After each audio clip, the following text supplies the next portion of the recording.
Au fin fond de l'univers, à des années et des années-lumière de la Terre, veille celui que le gouvernement intersidéral appelle quand il n'est plus capable de trouver une solution à ses problèmes, quand il ne reste plus aucun espoir,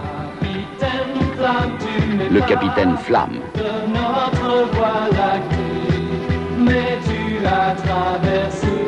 Capitaine Flamme, 100 000 millions d'années pour sauver de ton bras les gens de Mégara.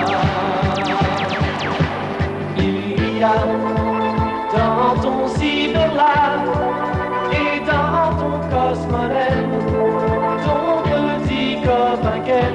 Il y a aussi du bois, ta douce amie Joanne, Frégolo et Mada qui ne te quittent pas.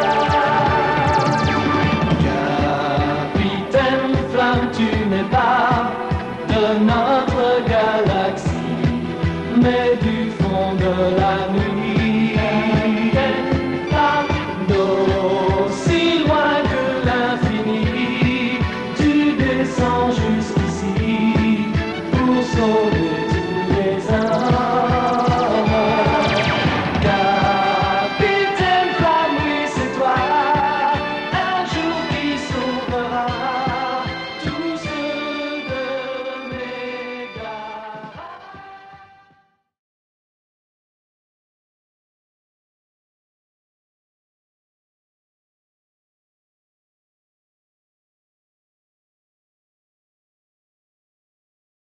Les explorateurs racontaient qu'en Antarctique, on pouvait y trouver des icebergs verts. Dans La complainte du vieux marin, poème de Samuel Taylor, on y parle d'un matelot qui aperçoit des blocs de glace hauts comme les mâts et verts comme des émeraudes. Mais contrairement aux pyramides ou aux ninjas, ils existent bel et bien. Les scientifiques les appellent même Jadberg. Mais alors, pourquoi sont-ils verts? Eh bien, mystère. Cette couleur vient, bien sûr, de leurs propriétés physiques et chimiques, mais ça ne nous en dit pas plus. Normalement, la glace tire vers le bleu car elle absorbe les longueurs d'onde élevées, qui correspondent aux couleurs plus rouges, et laisse donc s'échapper les longueurs d'onde plus courtes, les couleurs bleutées, qui sont ensuite captées par nos yeux. Mais donc, comment expliquer le vert? Diverses théories ont été développées au fil des années. Côté complot, on a preuve des extraterrestres en Antarctique, composés mystérieux venant de l'Atlantide, composés organiques venant de la Terre creuse, mais côté science, on a présence d'une grosse quantité de carbone, colorisation à cause de bactéries, ou bien encore la présence d'algues dans la glace. Mais tout ça, que ce soit complot comme science, ça n'a rien donné. Mais c'est en 2016 que la vérité a éclaté grâce à Laura Erez Borreguero. Elle découvre que dans ces icebergs se trouve beaucoup de fer. Et là, je sais, t'inquiète pas, je sais que t'as envie de me dire attends Didi, tout ce gros build-up là c'était juste pour du fer. 5 théories, c'était quand même beaucoup mieux avant quand on parlait de fantômes et d'extraterrestres. Mais attends, il y a plein de petits organismes qui se nourrissent de fer, genre le phytoplancton, sur qui se repose toute la chaîne alimentaire des océans. Mais on ne sait pas d'où ils le trouvent, tout ce fer en fait. Eh bien peut-être, justement, de ces icebergs verts. Le fer qui vient du sol, des roches, serait amené dans les océans grâce à ces icebergs. Le rôle des Jadbergs serait alors essentiel pour l'écosystème tout entier. C'est un truc de malade! Tu vois, le build-up, il était justifié.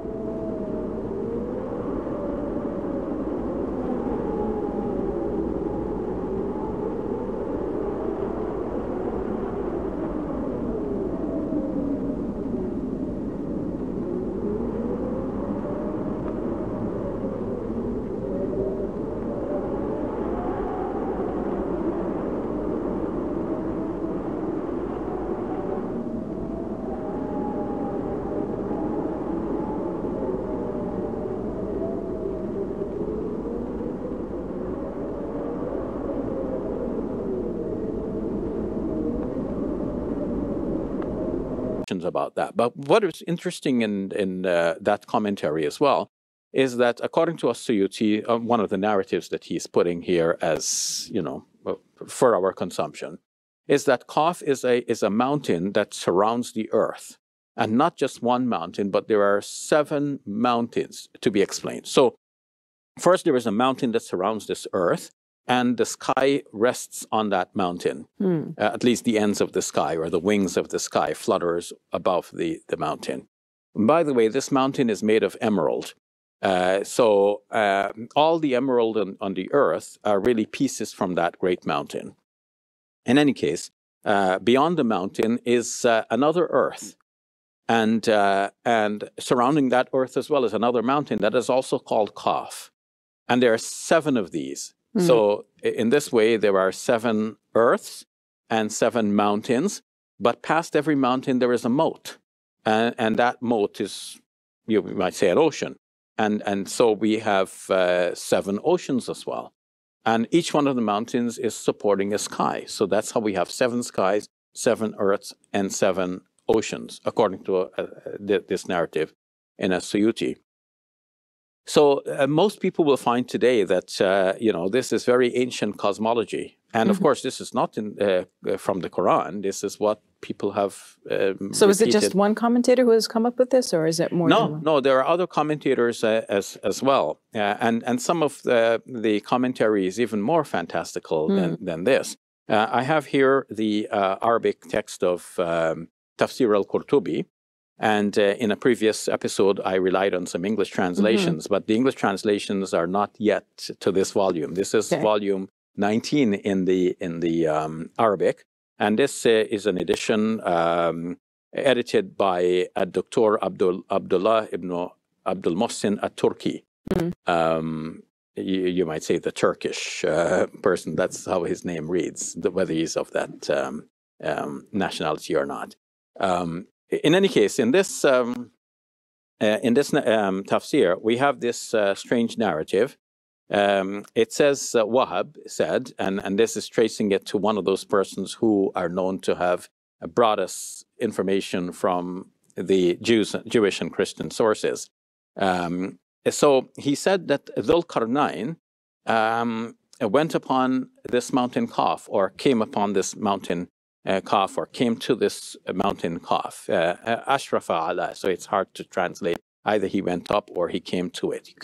He's there face to face with it, and now he has a conversation with this mountain. Now, somebody may ask, who is Dhul Qarnayn? So Dhul Qarnayn we know of from the 18th chapter of the Quran, and who he is exactly and so on, that's subject to a lot of discussion, and the people he met and all of that. All of that needs separate discussion. But there's nothing in the 18th chapter of the Quran or anywhere else in the Quran dealing with Dhul Qarnayn which indicates that he came upon this mountain Kaf. But here we have it in the story, now linking Dhul Qarnayn with this 50th chapter of the Quran. So now he has a conversation with this mountain, and he asks, what are you? And he said, the mountain says, I am Kaf.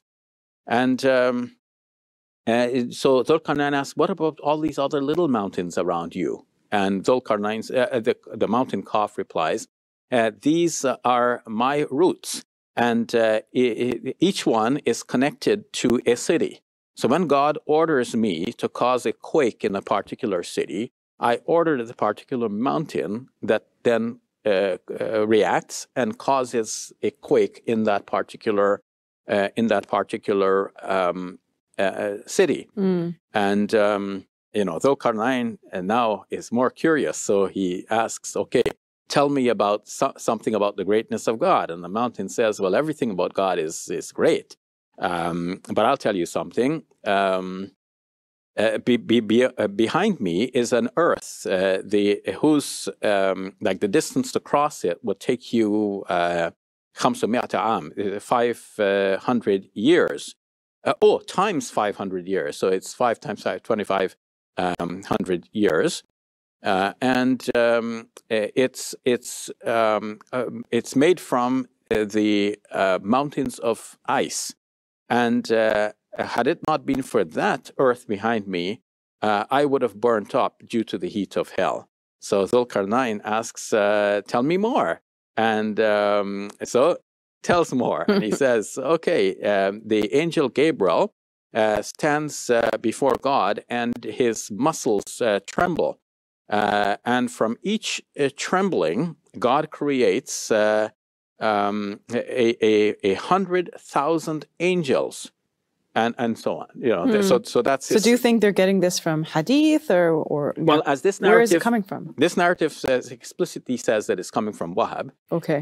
And then where did Wahhab get it? Maybe from, you know, it might be imagined Jewish and Christian sources. But obviously these were stories which were being bandied about at the time, and or maybe made up by some people at the time for the entertainment. You know, we're seeing in the drama that Alexander, or rather Dhul-Qarnayn, without identifying him as Alexander the Great or anyone else. So Dhul-Qarnayn is there having a conversation with the mountain calf, and he is curious for more details.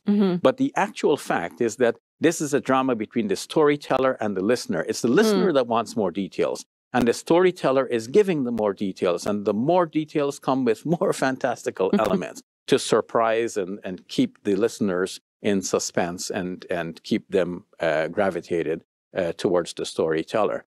So this is what sometimes we find in tafsir, that we have to differentiate between this and the genuine material that they have conveyed as explanations of the verses of the Quran. Without these classical books of tafsir, we would be at a loss to know some details of the Quran. We would, you know, we depend on them for their careful analysis of the Arabic language, the expressions in the Quran, something about the history, the conditions at the time, and so on.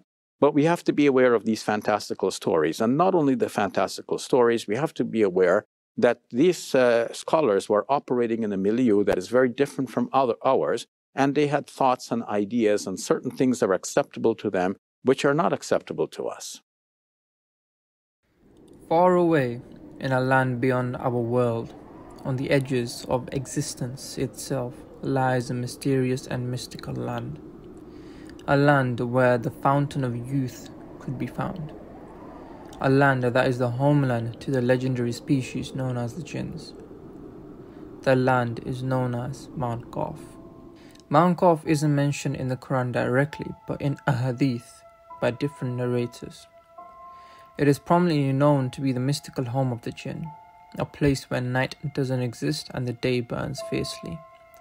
Some describe it as a range of mountains, the like which have never been seen before on earth. Often, the Qaf mountains have been portrayed as a cosmic mountain where natural and supernatural meet, where terrestrial and celestial converge.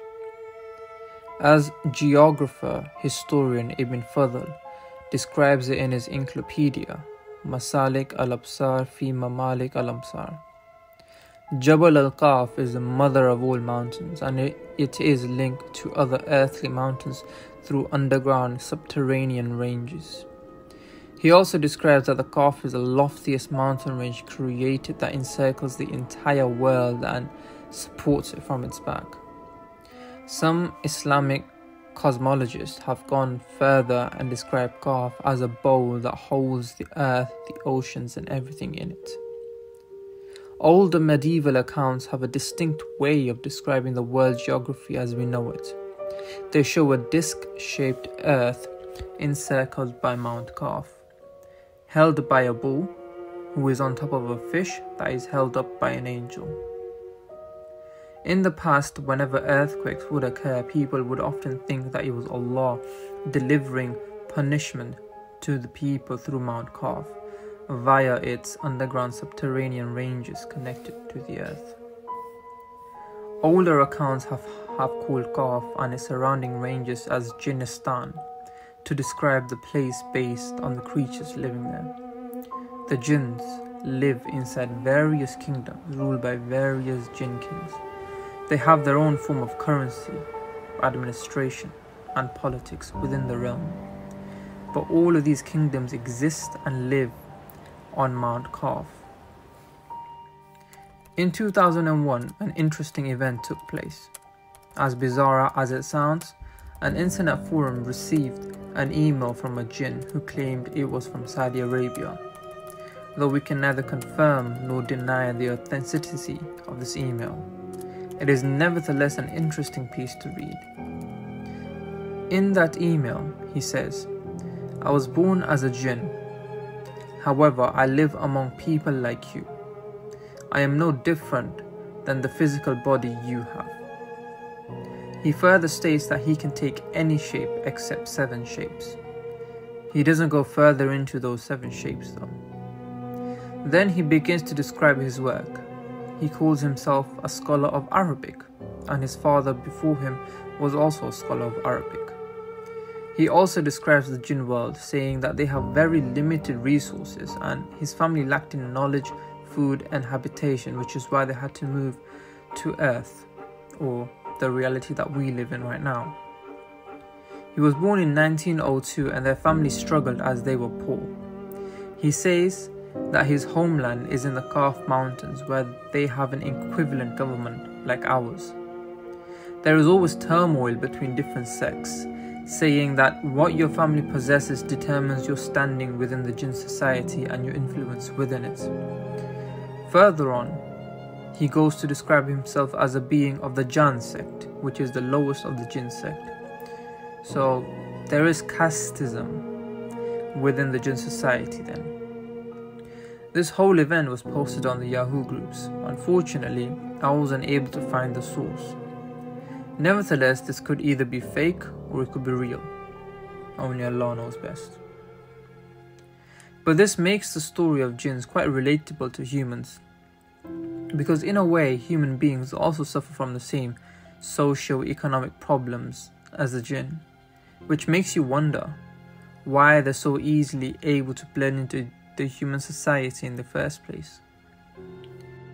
Though the jinns also live there, the Persian equivalent Puris and Divs also live in that place, and Persian sources go into great deal about the structure of the jinns. They classify jinns into 2 entities known as Peris and Divs. Peris or Puris or fairies being the good jinns, and devas being the bad ones. Jalaluddin Rumi, a Sufi poet, has been noted to say that one group of jinns live behind Mount Kaf and another group of them lives in front of Mount Kaf, among the humans on the banks of rivers, in ruins, caves and old public toilets. He also believes that all divs serve Shaitan as their master, who resides on a remote green island near Mount Kaf. Whether it is on top of the water or not is unclear, because it is said that Shaitan's throne is atop water. There is a famous legend that states that the fountain of youth is also near Mount Kaf, and Khizr, a famous prophet in Islam, has said to have drank that special water, granting him longevity. To travel to Mount Kaf, you need to travel in darkness for 4 months. Some sources claim that Dhul-Qarnayn during his travels wanted to travel to Mount Kaf, so he journeyed in the darkness for 2 months before giving up. There are even older accounts of people traveling to Mount Kaf. It is said that when Prophet Hud came, 3 people within his tribe accepted his message and became believers. Then they traveled to Mount Kaf to escape the retribution from the tribe. They never came back. According to sources and some Shia hadith, the Prophet told Ali that he traveled to Mount Kaf on his night journey and came across 2 cities linked to Mount Kaf. There was the huge city in the east of Mount Kaf called Jabulka, and another city in the west called Jabulsa. Each city was 36,000 miles long and wide, and had numerous garrisons, each with 1,000 men protecting it. But what is beyond Mount Kaf? There are sources which state that there are several ranges beyond. One source states that there is a range beyond Mount Kaf where there is snow, and beyond that only strong hill, and each takes 500 years of travel to get across. Is that in human travel years or jinn travel years? One can only guess. But beyond that there is also a land of fire, and beyond that there is a land where angels dwell, and beyond that there is a land of gold, and beyond that are 70 lands of silver, and beyond that is a land of musk. Though these are medieval sources, are not religious ones that have claimed this. There is still that we don't know a lot about Mount Kaf, on the inner workings of the various jinn kingdoms, what fauna or flora does the land possess, what are the different species of animals, or if they even exist on the land or not. But one thing that we do know is that the mysterious land guards its secrets very carefully, and those that venture into this land do not come back.